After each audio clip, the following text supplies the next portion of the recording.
People sometimes say to gay people seeking the freedom to marry, why do you have to call it marriage? Why can't you just call it something else, as if there were something else to call it? And it's a good question. It's actually chapter 7 of my book, And Why Marriage Matters, and people do think about it. But here's the answer.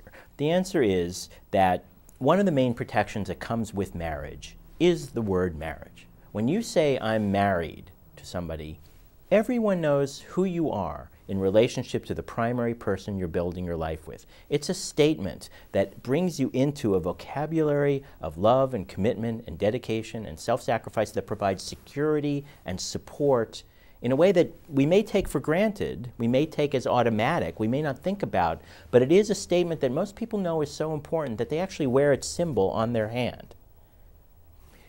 It is that protection that comes with the word marriage, the deprivation of which is actually so harmful and cruel to gay couples, because there is no way to replace that with a bunch of law and a bunch of papers and an attorney and the money that it takes to hire that attorney.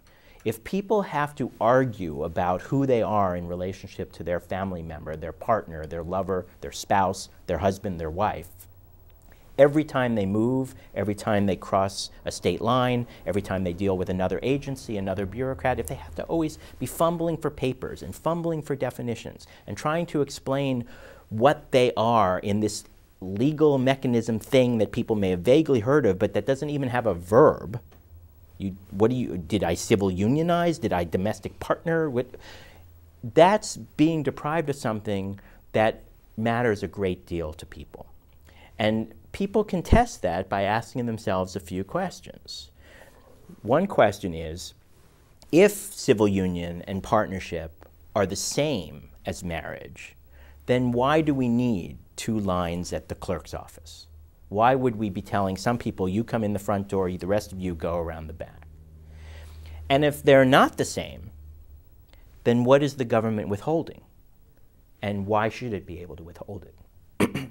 What would the government be saying to those people over here who can get married that it's not saying to these other Americans, these other committed couples who are seeking that same protection, that same meaning, that same security?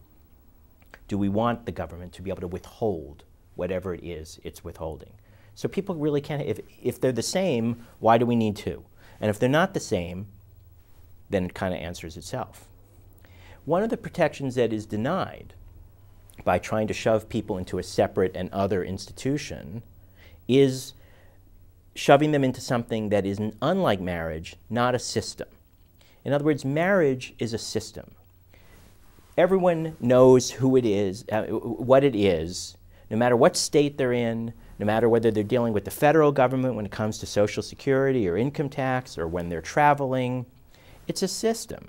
Once you're married in one state, you're honored as married everywhere, in every circumstance. And most people can't even remember the last time they ever had to produce even proof that they were married.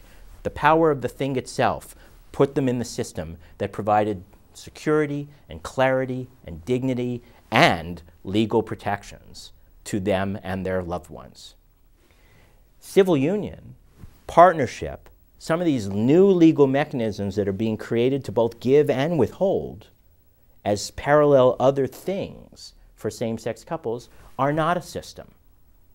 And being deprived of that system of protection that offers your family, you, the safety net that you need in times of crisis, and the support that you cherish just in day-to-day activity, is something cruel to deny to gay couples, particularly when there's no good reason for denying it.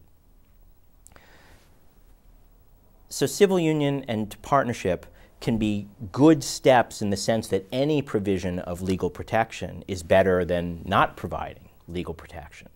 But they're no substitute for the freedom to marry and for the security and clarity and dignity that come with marriage itself.